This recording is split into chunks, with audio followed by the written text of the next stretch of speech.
অচল অবস্থায় জাতীয় মানবাধিকার কমিশন, হাজারের বেশি অভিযোগ নথিভুক্ত হলেও নড়ছে না ফাইল।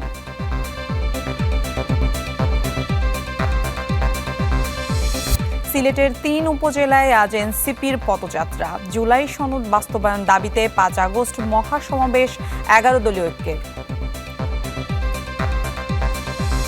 রোহিঙ্গা ক্যাম্প পরিদর্শনে আজ কক্সবাজার যাবেন সার্জিও গড়, রোডম্যাপ ছাড়া প্রত্যাবাসনে আশাবাদী নন নেতারা।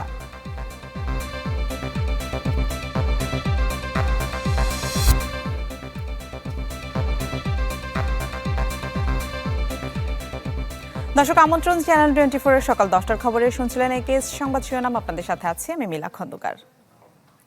বাংলাদেশের অন্যতম সুন্দর পাহাড়ি ঝর্ণা আমিয়া খুম, এ যেন প্রকৃতির এক অপার বিস্ময়। বান্দরবানের থানচি উপজেলার দুর্গম পাহাড়ের খাঁজে বয়ে চলেছে এই জলপ্রপাত। আকাশ ছোঁয়া পাহাড়, সবুজ বনানী আর অচেনা পাখির ডাক যে কাউকে আনমনা করে তুলবে। দর্শক, এ নিয়ে থাকছে একটি বিশেষ প্রতিবেদন।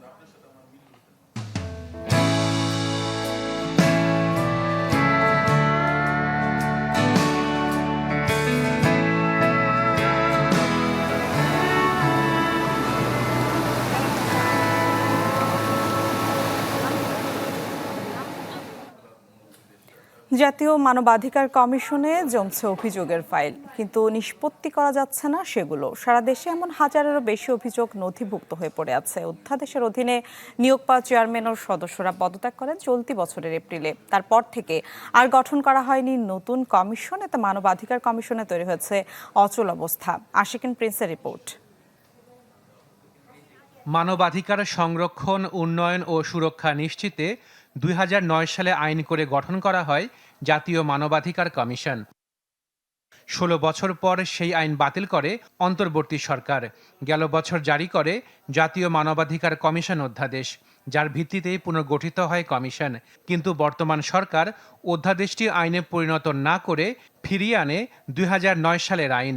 ফলে অধ্যাদেশের অধীনে নিয়োগ পাওয়া চেয়ারম্যান সহ কমিশনের সদস্যরা পদত্যাগ করেন চলতি বছরের এপ্রিলে। তারপর থেকে আর গঠিত হয়নি নতুন কমিশন।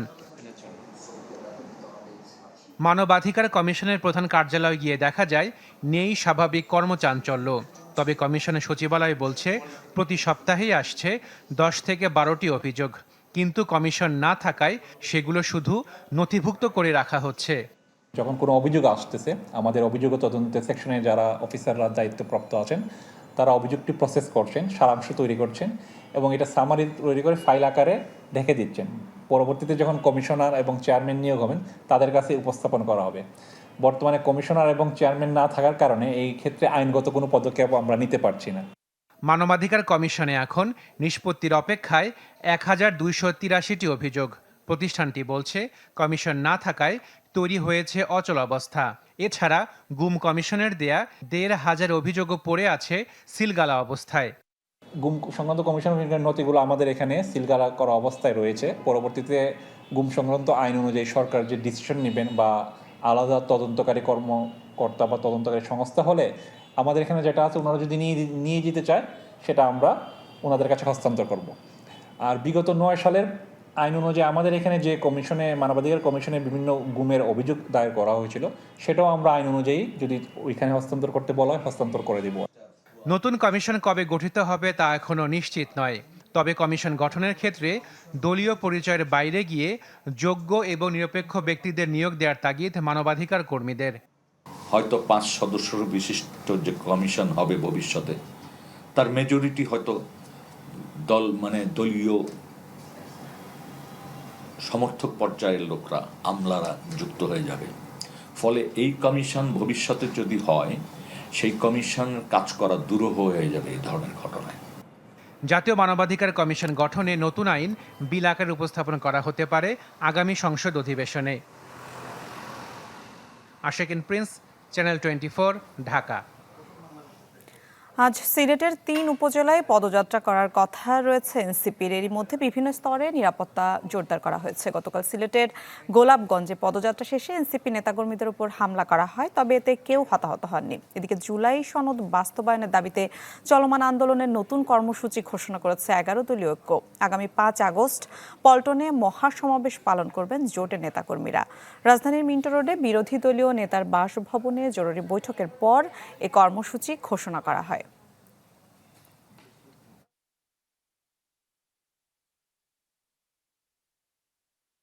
ট্রাম্পের বিশেষ দূত সার্জিও গরের সাথে ফলপ্রসূ বৈঠক হয়েছে বলে জানিয়েছেন পররাষ্ট্রমন্ত্রী ডক্টর খলিলুর রহমান। বৈঠকের পর সংবাদ সম্মেলনে তিনি বলেন, দেশের অভ্যন্তরীণ রাজনীতি নিয়ে আলোচনা হয়নি, এমনকি চীন ভারতের সাথে সম্পর্ক নিয়েও বৈঠকে কথা হয়নি। তবে প্রযুক্তি এবং এআই নিয়ে যুক্তরাষ্ট্র চীনের লড়াই উদীয়মান সংকটে পরিণত হতে পারে বলে মনে করেন ডক্টর খলিলুর। যুক্তরাষ্ট্রের প্রেসিডেন্ট ডোনাল্ড ট্রাম্পের দক্ষিণ ও মধ্য এশিয়া বিষয়ক বিশেষ দূত সার্জিও গোরের প্রথম ঢাকা সফর। দিল্লি থেকে বৃহস্পতিবার দুপুরে শাহজালাল বিমানবন্দরে পৌঁছালে তাকে স্বাগত জানান মার্কিন রাষ্ট্রদূত ব্রেট ক্রিস্টেনসন ও পররাষ্ট্র মন্ত্রণালয়ের কর্মকর্তারা। বিকেল 5টার পর রাষ্ট্রীয় অতিথি ভবন পদ্মায় আসেন তিনি। প্রায় ঘণ্টাখানেক বৈঠক করেন পররাষ্ট্রমন্ত্রী ডক্টর খলিলুর রহমান এবং প্রধানমন্ত্রীর পররাষ্ট্র বিষয়ক উপদেষ্টা হুমায়ুন কবিরের সাথে।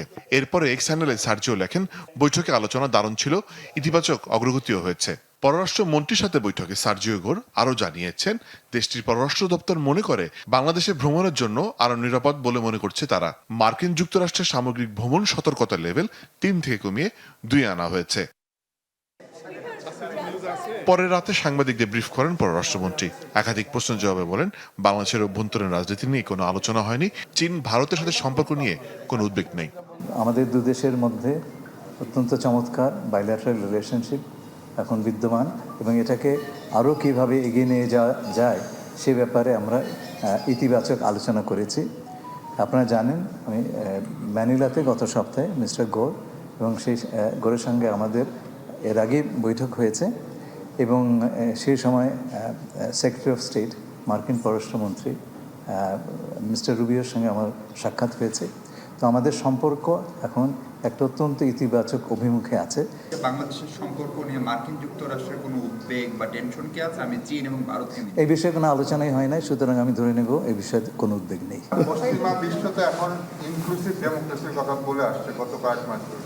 তো আমেরিকা থেকে গেছেন আওয়ামী লীগের যে নিষেধাজ্ঞা বা কার্যক্রম, আওয়ামী লীগ সম্পর্কে কোনো আলোচনাই হয় নাই। ভিন্ন এক প্রশ্নের জবাবে বলেন, প্রযুক্তি এবং এআই নিয়ে যুক্তরাষ্ট্র ও চীনের মতভেদ একটি উদীয়মান সংকটে পরিণত হতে চলেছে। দুনিয়াটা দুই রকম ব্লকে ভাগ হয়ে যাচ্ছে।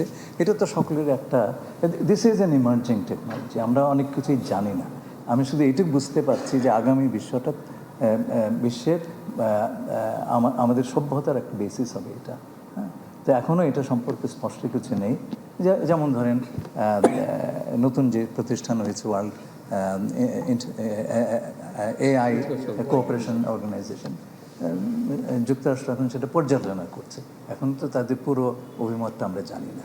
অর্ধেকের বেশি রোহিঙ্গাদের সার্বিক চাহিদা পূরণে বরাবরের মতোই যুক্তরাষ্ট্র পাশে থাকবে বলেও জানান পররাষ্ট্রমন্ত্রী। আমরা আশা করব যে যুক্তরাষ্ট্রের সাহায্য অব্যাহত থাকবে। মোর্শেদ হাসিব, চ্যানেল 24, ঢাকা। আজ কক্সবাজারের রোহিঙ্গা ক্যাম্প পরিদর্শনে যাবেন সফররত মার্কিন প্রেসিডেন্ট ডোনাল্ড ট্রাম্পের বিশেষ দূত সার্জিও গর। এই নিয়ে আরও বিস্তারিত জানবো। আমাদের সাথে কক্সবাজার থেকে যুক্ত হচ্ছে সহকর্মী আজিম নিহাদ। যাচ্ছি তার কাছে। আজিম নিহাদ, ট্রাম্পের বিশেষ দূতের সফর ঘিরে সার্বিক নিরাপত্তা ব্যবস্থা প্রস্তুতি কেমন দেখছেন? সার্জিও গরের কি কি কর্মসূচি রয়েছে সেখানে? নিরাপত্তা ব্যবস্থা স্বাভাবিকভাবেই আমরা গতকাল থেকেই দেখতে পাচ্ছি যে কিছুটা শক্ত ব্যবস্থা নেওয়া হয়েছে এবং বেশ কিছু জায়গায় তল্লাশিও বসানো হয়েছে, যাতে তার যে যাত্রা সেটি যাতে নিরবিচ্ছিন্ন করা যায়। এবং আমরা যেটি তথ্য পেয়েছি শরণার্থী কমিশন থেকে, যে তিনি প্রথমে ক্যাম্প 4-এ যাবেন এবং সেখানে যে ইউএনএইচসিআর যে রেজিস্ট্রেশন সেন্টার রয়েছে সেই রেজিস্ট্রেশন সেন্টার তিনি পরিদর্শন করবেন।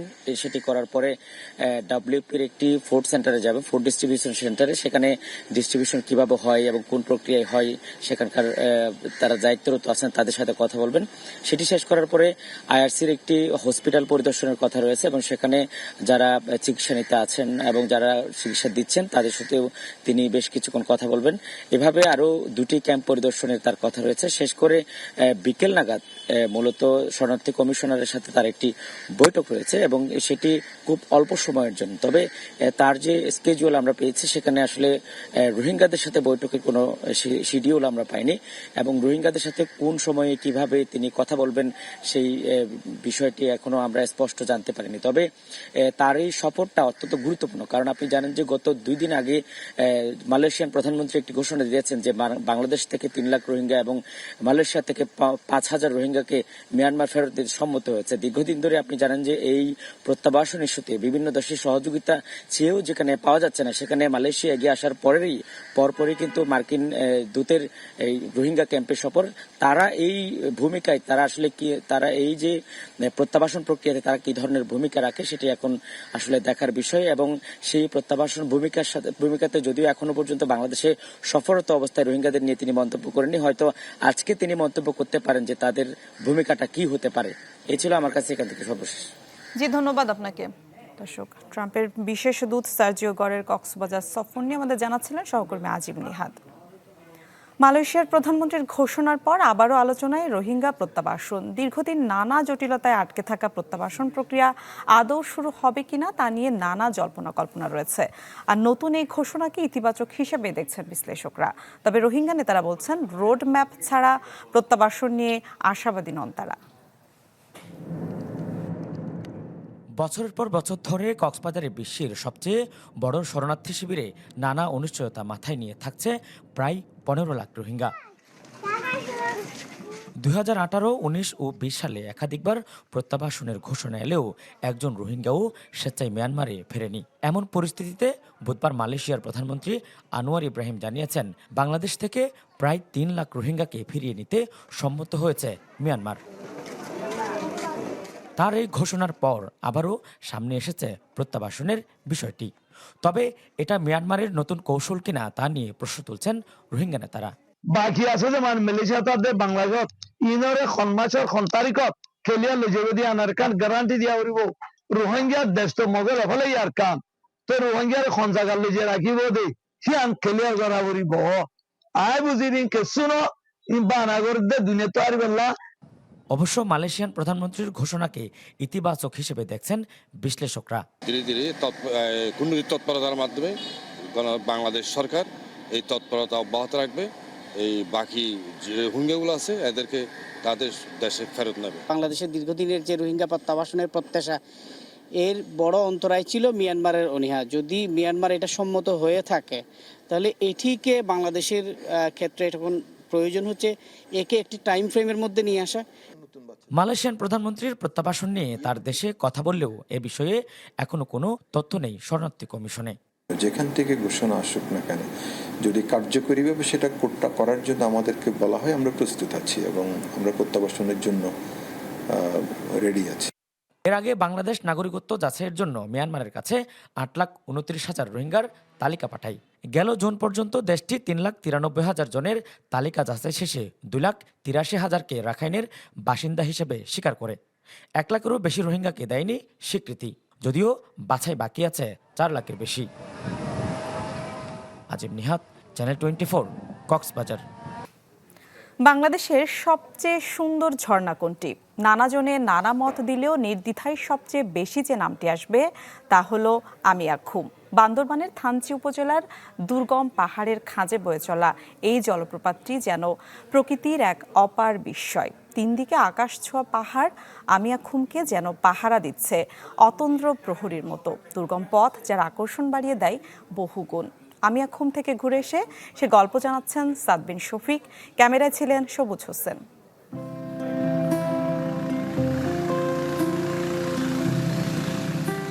বান্দরবানের থানচি থেকে অপরূপ খরস্রোতা সাঙ্গু নদী ধরে এই শ্বাসরুদ্ধকর যাত্রা। দুপাশে আকাশ ছোঁয়া পাহাড় আর বিশাল সব পাথরখণ্ড পেরিয়ে এগিয়ে যাওয়া রেমাক্রির পথে।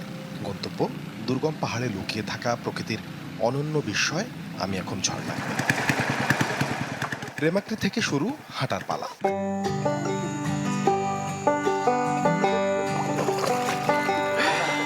বলছিলাম 6 ঘন্টা পর যাত্রা বিরতি জিনাপাড়ায়। ছিমছামে ত্রিপুরা পাড়ায় রাতে থেকে সকাল সকাল রওনা আমি এখমের পথে। শান্ত পাহাড়ের অপূর্ব রূপ, পাহাড়ি ঝিরি আর মেঘ সূর্যের খেলা দেখতে দেখতে পৌঁছে যাওয়া এই পথের সবচেয়ে রোমাঞ্চকর দেবতা পাহাড়ে। এ যেন এক কঠিন পরীক্ষা, পিচ্ছিল আর খাড়া ঢালু পথের পদে পদে বিপদের হাতছানি।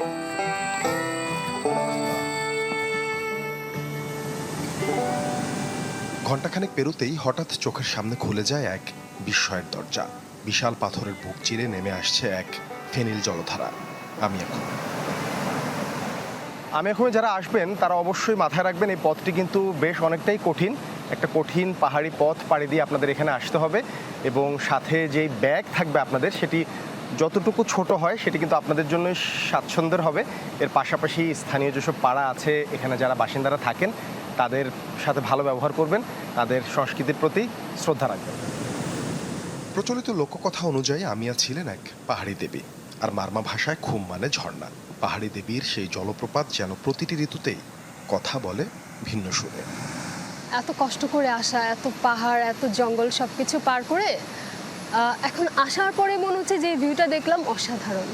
এখানেই আসলে সব প্রাপ্তি। একটু সেফ, যেমন হচ্ছে একটু মাটির মধ্যে সিঁড়ি খোদাই করে যে আমরা হচ্ছে পা ফেলার জায়গাটা যদি পাই, সেটা হলে হচ্ছে মানুষ ফ্যামিলি নিয়ে আসতে পারে, আরো বেশি মানে এটাকে আরো বেশি এঙ্গেজ করতে পারে এই জায়গাটাকে। আমরা যেটা করি যে অপচনশীল জিনিস, যেমন হচ্ছে প্লাস্টিকের বিভিন্ন খাবারের প্যাকেট ট্যাকেট এগুলো ফেলে যায়, এগুলো আসলে ফেলে রাখা উচিত না।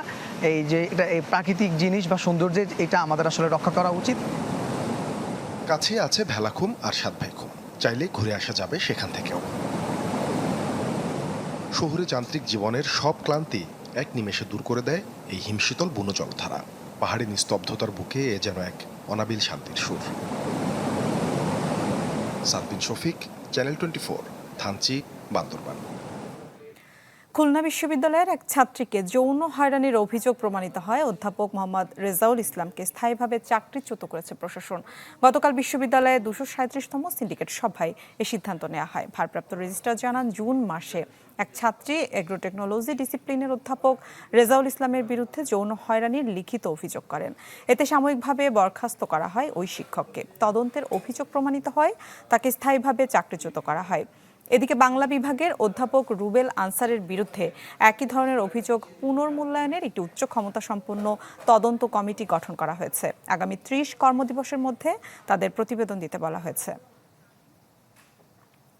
খুলনায় দুর্বৃত্তের গুলিতে ইসমাইল নামে এক যুবক নিহত হয়েছে। গতকাল রাতে নগরীর দক্ষিণ টুটপাড়ায় এই ঘটনা ঘটে। স্থানীয়রা জানান, গতরাতে ইসমাইল বড় খালপাড় এলাকায় অবস্থান করছিলেন। এ সময় একদল দুর্বৃত্ত তাকে লক্ষ্য করে গুলি চালায়। মাথায় গুলিবিদ্ধ হয়ে গুরুতর আহত হন ইসমাইল।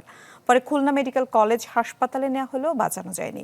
পুলিশ জানায়, ইসমাইল এলাকার অন্যতম সন্ত্রাসী, তার বিরুদ্ধে হত্যাসহ একাধিক মামলা রয়েছে। হত্যা নিশ্চিত করতে গুলির পর ধারালো অস্ত্র দিয়ে আঘাত করা হয়েছে বলেও জানায় পুলিশ। দেশের বাইরের খবর জানাবো। গাজায় নিরস্ত্রীকরণের বিষয়ে হামাসের সাথে একটি সমঝোতায় পৌঁছেছে ডোনাল্ড ট্রাম্পের গঠিত বোর্ড অব পিস। একে গুরুত্বপূর্ণ পদক্ষেপ বলে সামাজিক যোগাযোগ মাধ্যম এক্সে বার্তা দিয়েছেন ট্রাম্প। বলেন, এই সমঝোতার মাধ্যমে নতুন একটি ফিলিস্তিনি সরকার গঠিত হবে, যা ফিলিস্তিনি জনগণের কল্যাণে বোর্ড অব পিসের সাথে কাজ করবে। একই সাথে নিরাপত্তা পাবে ইসরায়েলও। তবে হামাস জানিয়েছে, ইসরায়েল নিজেদের প্রতিশ্রুতি বাস্তবায়ন না করলে চুক্তির কোনো ধাপ কার্যকর করবে না তারা। এরই মধ্যে ইসরায়েলের বিরুদ্ধে বারবার যুদ্ধবিরতি চুক্তি লঙ্ঘনের অভিযোগ উঠেছে, তবে এ নিয়ে কোনো আনুষ্ঠানিক বিবৃতি দেয়নি দেশটি।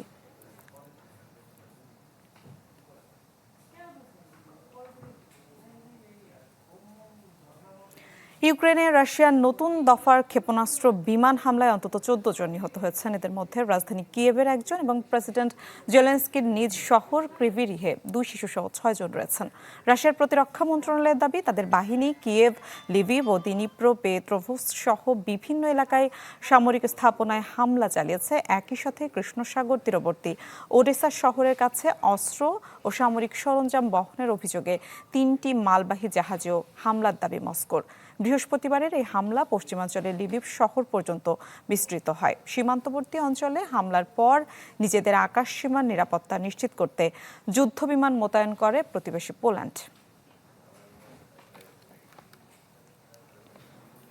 দর্শক, এই ছিল সকাল 10টার খবরে। বিশ্বের যে কোনো প্রান্ত থেকে সবশেষ খবর জানতে ভিজিট করুন আমাদের ফেসবুক পেজ, ইউটিউব চ্যানেল, ওয়েবসাইটে। এতক্ষণ সাথে থাকার জন্য ধন্যবাদ সবাইকে।